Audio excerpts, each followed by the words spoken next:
Oke teman-teman, Oh, sekarang kita sedang berada di bengkel ya. Waktu itu kemarin itu berapa hari yang lalu sudah berhasil memperbaiki motor Yamaha Bison gitu. Dan ternyata bengkel ini tidak spesifik untuk memperbaiki Yamaha Bison aja. Dan banyak sekali pengalaman-pengalaman yang pernah dilakukan sama Om. Om ini jago nih urusan mesin-mesin, benda-benda keras lah pokoknya. Coba Om, perkenalan sama teman-teman gimana Om? Siapa, nama, dan di mana tinggalnya ini? ya kalau disebutnya di sini Ipung, Ipung Workshop, dia ngerjain apaan aja gitu kan. Nah, Ya udah kurang lebih lompat-lompat itu sampai 20 tahun, bahkan 30 lah. oh 30 tahun Om? Ada. Jadi ada hayalan-hayalan, ada ini kepengen. Kenapa sih? Nggak perlu pakai sekolah-sekolah yang inilah, tapi memang dasar sekolah perlu. Kalau jebolan mah SMA, tapi di rumah itu prakteknya ke mesin. Banyak itu anak yang sekarang juga memang dipaduin ke hobi gitu kan. Ah, oke. Nah, Iya. nah, banyak yang pada sharing, yang muda-muda pengen tahu gimana sih sebenarnya, pengen tahu di mesin itu gimana. Mau mobil mau apa saya jawab ya gampang. Ya ibaratnya saya juga dulu belajar dikasih tahu sama yang lebih berpengalaman, dia simpel ngasih, nggak mau banyak-banyak, ibaratnya bukan pelit, karena buat pelajaran kita juga. Jadi kalau kayak mesin TMA TMB, TMA? TMA TMB Apa tuh? untuk pengapian itu, Oh, untuk langkah mesin, untuk ngidup dasarnya TMA TMB, TMA, TMB. titik mati bawah, titik mati atas, Oke. singkatan. Nah itu dasarnya. Setelah itu kembangin. Kalau cuma dikasih ilmu, terlalu dikasih begitu doang, dia nggak berpikir. Nah diolah tuh, kalau saya gitu dulu. Kita olah sekali 2 kali nanya nggak apa-apa, 3 kali kalau masih nanya juga, itu namanya perlu kursus. Ya, perlu biaya. Tapi kalau untuk otodidak di rumah mah nggak perlu banyak-banyak praktek inilah. Artinya kita juga harus berpola pikir itu cara logika. Kalau memang dasarnya kita di mesin itu hobi. Jadi dari hobi itu pasti akan lebih paham. Karena hobi ya, kalau bukan hobi nggak bakal diangkat Karena kapanpun. fashionnya di situ. Passionnya di situ. Segala sesuatu. Iya.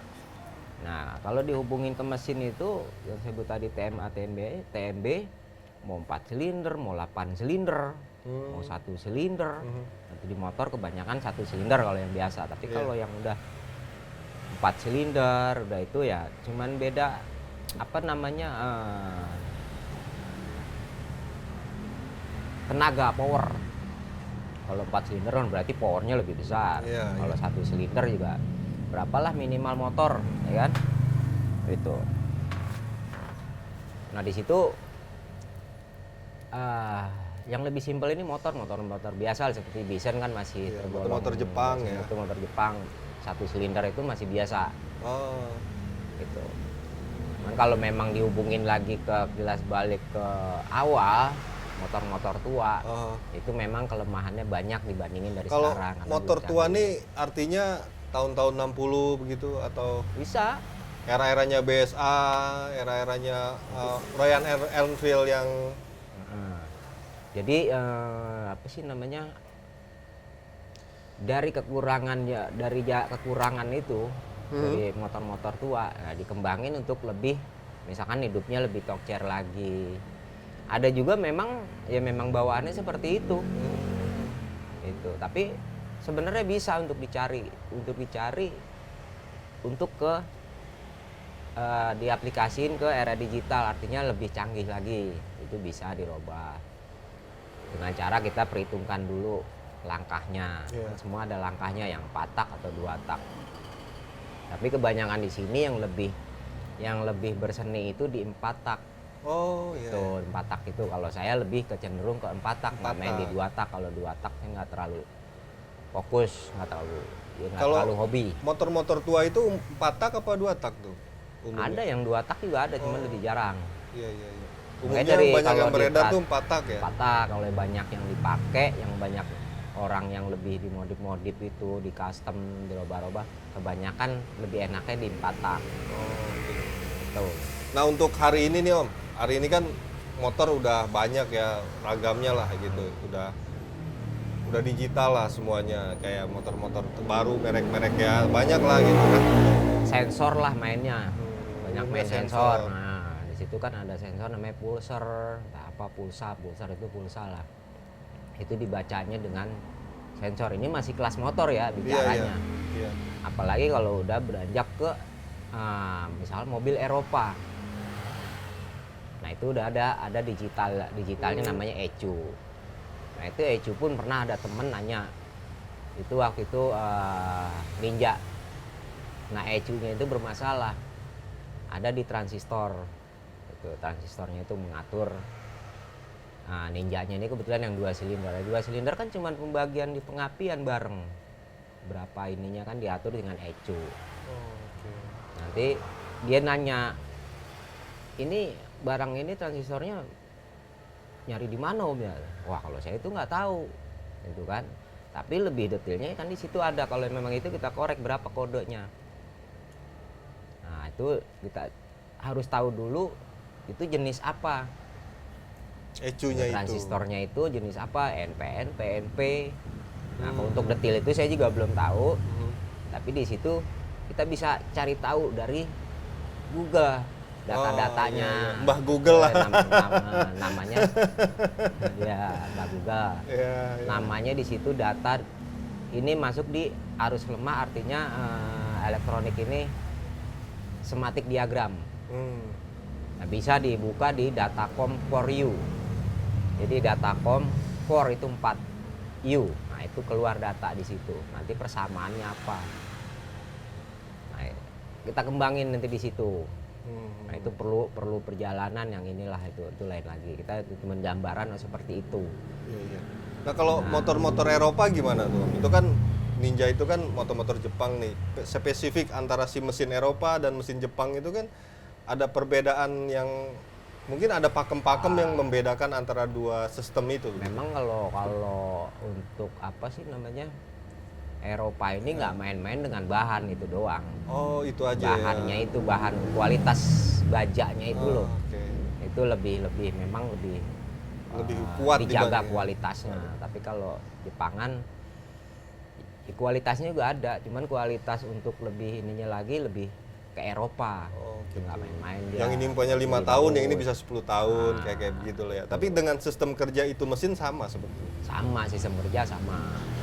Pengapian itu sama, TMA, TMB semua juga udah saya kembali Oke. lagi. Mau satu dunia ini pun sistem rumusnya itu TMA, TNB. Ya kalau itu di teknik mesin pembakaran ya, seperti pembakarannya dipicu gas atau bensin. Oke. Lain lagi kalau misalkan motor listrik itu beda jauh. Iya, iya. Tuh. Tapi kan Lari umumnya kayak- nih teman-teman yang beredar lah di Indonesia khususnya masih banyak menggunakan motor fosil ya dibandingkan motor listrik begitu, karena perteknologian kita belum sampai sejauh itu kan. Kalau kalau kita motor biasa pembakaran itu kan kita bisa bermain-main di suaranya. Iya betul. Nah itu mau main-main langkahnya, namanya rasio gitu kan, rasio Oke, kita. iya. Kalau saya nggak terlalu main untuk merubah-rubah rasio, karena nggak main, kita main standaran. Heeh. Kalau untuk ngedrak itu beda lagi. Oh, Ada oke. sih, kita sharing sama teman pasti ketemu. Untuk drag race Teman-teman banyak, anak balap liar itu udah ya nggak ya. Itu sama kita sharing sama teman-teman lah. Teman juga yang main begitu kadang suka nanya, Oke. nanya ke kita kadang masalah ECU-nya, masalah apa. Nah di sini ya harus didukung juga sama alat. Jadi kalau misalnya alatnya itu misalnya detektornya misalkan seperti kalau di ini apa namanya itu apa sih namanya pokoknya untuk ngecek di mana trouble. Saya lupa itu namanya. Kayak sistem elektronik yang harus memang dilakukan deteksi dengan menggunakan software tertentu yang seperti itu yang mungkin ada di dealer salah satu itu di sini tidak ada kayak begitu lah. Cek engine nyala itu kan itu pemberitahuan semua, dikasih tahu cek engine nyala itu ada suatu trouble. Apa yang jadi masalah? Nah, itu dicari. Iya. Ya karena dulu pernah pengalaman ada salah satu motor KTM ya waktu itu kita pakai motor KTM, terus motor itu masuk ke salah satu sawah begitu, jatuh ke lumpur, nggak mau hidup. Kita kutik nggak mau hidup, kemudian dibawalah ke Bandung karena di sana ada komunitas dan ada memang tempatnya. Ternyata mereka punya itu, cuma buka laptop terus kayak seperti deteksi gitu aja. Dia Ya. bisa tahu oh ininya gitu. Ya, di mobil pun main seperti itu. Oke. Itu secara teknis yang memang udah ditetapkan dari pihak pembuat pabriknya itu, pabrikannya itu. Nah itu udah beranjak lagi itu beda lah, itu mah apa sih namanya, cara teknis yang sebenarnya. Iya. Tapi kadang-kadang juga kalau anak-anak, orang-orang lah yang ini teman-teman, ya kalau saya kebanyakan kita melalui feeling, oh ini kita ini dulu, misalkan sensornya ini dulu kita cek satu-satu. Ya hasil kebanyakan sih sering ketemu, gitu loh. Jadi diurut secara manual dulu. Ya, gitu. kita secara logika aja, okay. logikanya, oh ini penyakitnya pasti di sini nih, kita coba dulu, kita lihat. Nah kayak pulsar kan kita bisa ukur dasarnya pulsar itu, untuk mengetahui pulsar itu mainnya gimana sih, dia kan sepul udah pasti. Nah itu berapa ohm, dia lemah apa gimana, ya dasarnya pakai ampometer. Nah itu standarnya itu berapa ohm dia. Nah kita harus tahu dulu dasarnya itu berapa resistannya. Kalau kita udah tahu dasarnya itu, nah itu bakalan pasti ketemu. Itu dasar teknik dasar lah. Kalau untuk cara prakteknya bisa dikembangin. Artinya biar gimana juga kita tetap alat yang mendukung. Kalau alatnya bagus, kita juga akan bagus kerja. Iya. Gitu.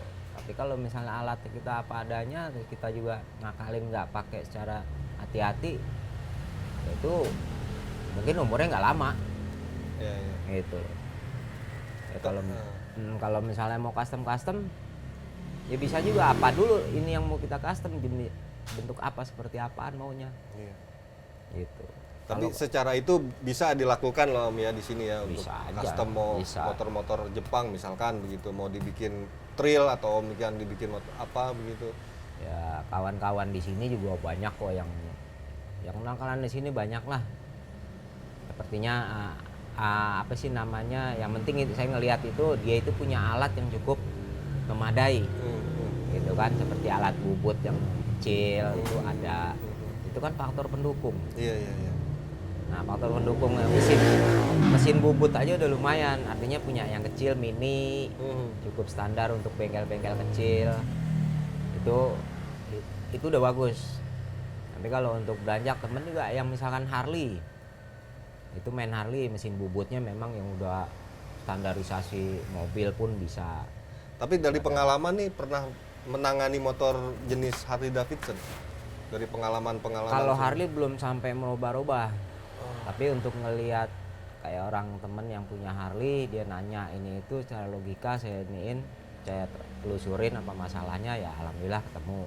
Tempo hari masalah di pengisian. Oke.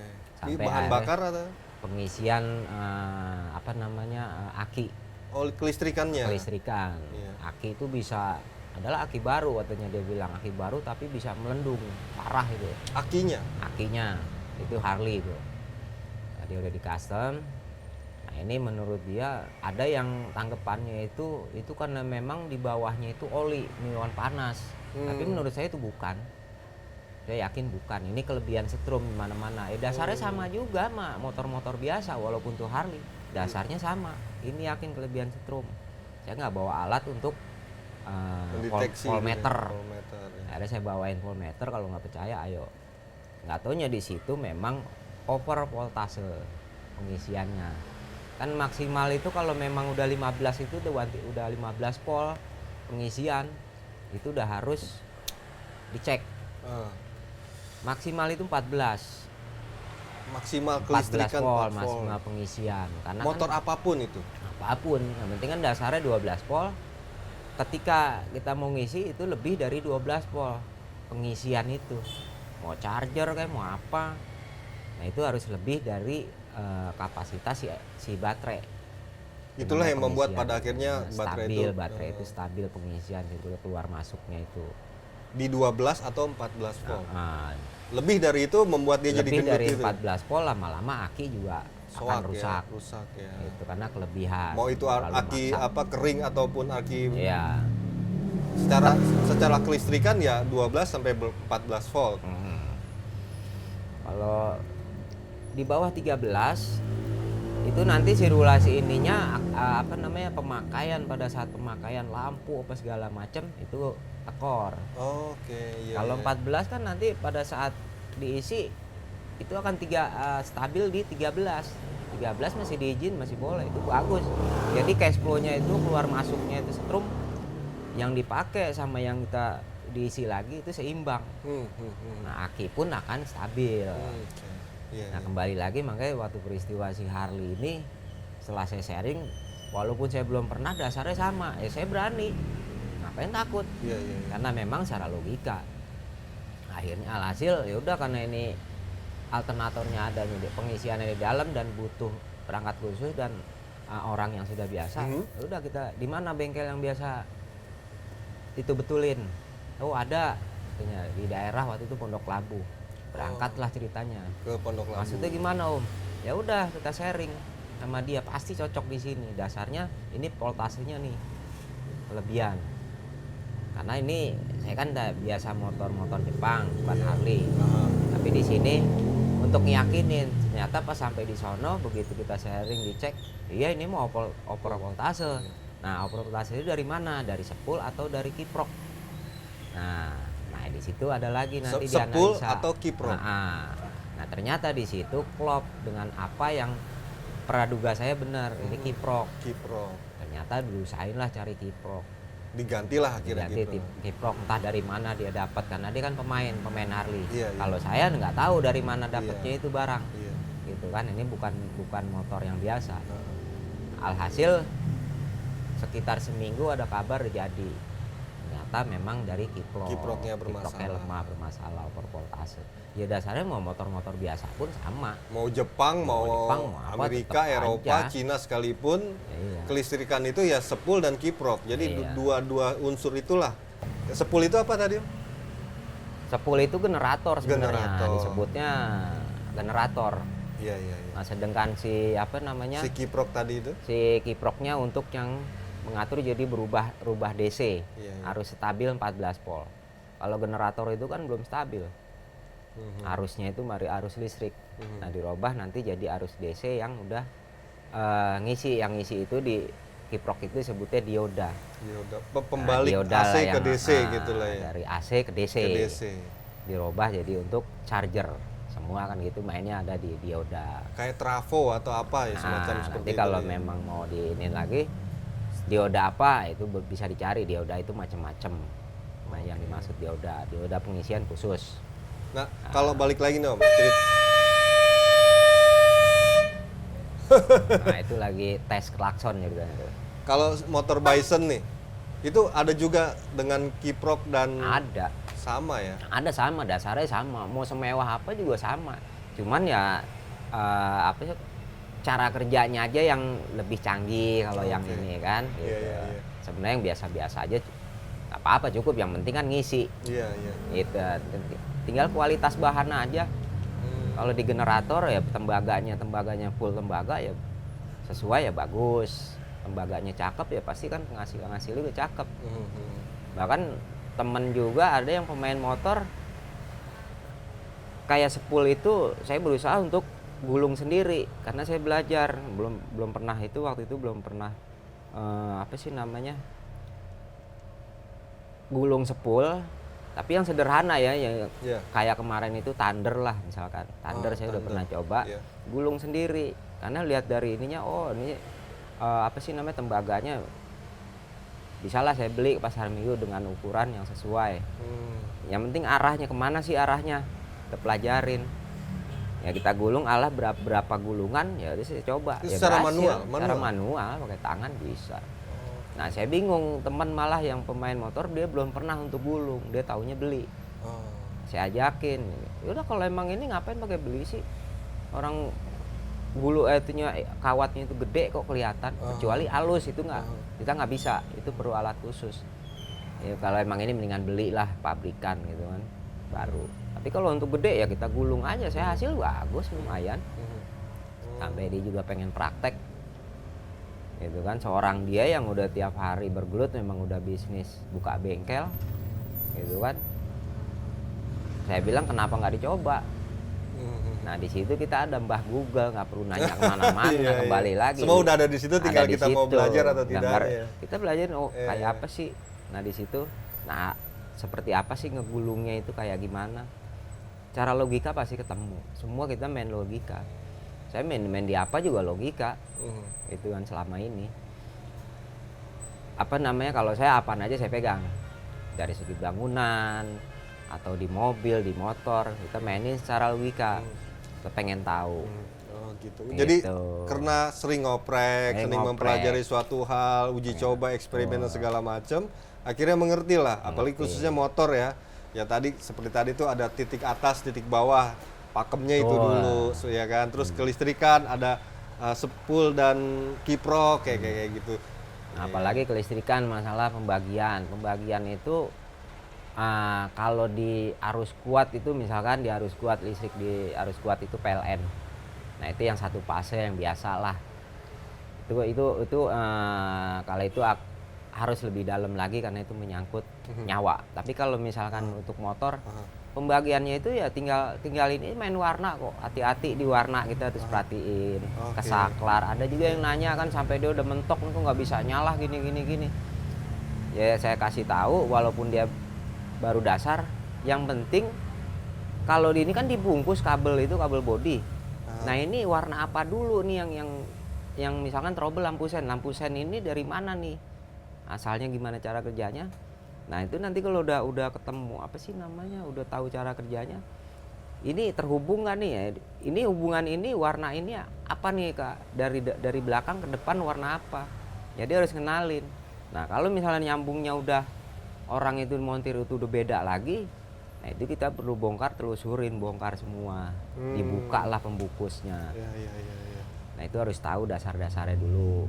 Jadi setiap warna kabel itu ada jalurnya masing-masing. Ada jalur masing-masing, makanya beda-beda. Kayak misalkan warna merah berarti ini positif gitu kayak umpamanya gitu ya. Oke. Cara itulah cara pembagian. Dan di situ juga cara pembagian itu kayak grounding atau minusnya itu dari mana kita ngejumpernya lebih bagus, itu dari mana. Ada juga sebenarnya, cuman ya kebanyakan cara otodidak di mana dia nyambungnya itu ya ada hasil juga. Nggak apa-apa sebenarnya, nggak masalah. Cuman yang namanya DC itu kan arus lemah, jangan terlampau jauh gitu kan. Nah arus DC ini groundingnya harus diperhatiin supaya tegangannya itu menghasilkan lebih kuat. Nah di sini kembali lagi ada yang namanya avometer, diukur lah, ada yang digital. Kalau untuk lebih simpelnya yang digital lah kita baca. Sekarang udah canggih lah, tester multi tester udah yang DC, udah digital, pembacaannya lebih enak.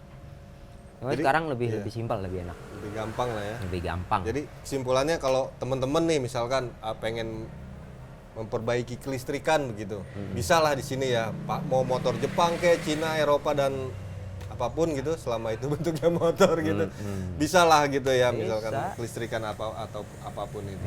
Nah, terus kalau dari kelistrikan tadi Om, pernah nanganin motor apa aja Om? Dari kelistrikan itu pengalaman? Kelistrikan Binter Mercy ada. Oh pernah Binter Mercy, Kawasaki lama itu ya? Binter Mercy lah yang dulu itu kita ini kan dulu zamannya kita custom Binter Mercy. Nah Binter Mercy itu dibikin Harley. Nah, modifikasi menjadi Harley. Cuman kalau lebih sukanya saya di main mesin itu Binter Mercy itu namanya camnya tinggi. Jadi kita pembakarannya itu putarannya bisa bunyinya bisa dihitung delem. Nah itu gimana itu kalau kompresinya? Secara mesin waktu itu juga nanganin apa gimana? Nanganin juga, semua kita mainin. Nah itu belajar dari situ akhirnya ketemu juga. Sampai akhirnya waktu itu kita apa sih namanya? knalpot itu bisa merah pembakaran itu gimana, itu kan pelajaran. Iya, iya, iya. Nah, akhirnya ketemu. Iya, iya. Nah itu balik lagi TMA TMB. Iya, iya. Iya, Iya, iya, gitu iya. ceritanya. Ya kan, kadang-kadang kan Saya orang juga bicara. bingung nih mau servis motor Binter Mercy, yang motor-motor udah era-era itu ya. Gitu. Ya bang, Nah, silakan nih sambilan ada kawan. Gitu. jadi ya di sini juga bisa lah, bisa ditanganin ya. Bisa kalau itu mah. Banyak yang pada pengen belajar gampang kok. Seperti saya bilang kalau emang mau belajar di mesin TMA TMB selanjutnya kembangin. Perlu praktek. Terus dengar-dengar cerita katanya pernah apa ngemodif apa ngebangun motor Thunder gitu. Itu gimana tuh ceritanya tuh? Dari motor biasa yang standar begitu kemudian jadi motor trail tuh pengalamannya gimana tuh merubah-merubah itu? Bikin jet mah sebenarnya cuman ini doang hayalan, kuat-kuatan si imajinasi si pemilik maunya gimana dulu. Bikin jet juga maunya gimana jenis-jenisnya. Dari pengalaman tender itu tuh gimana tuh?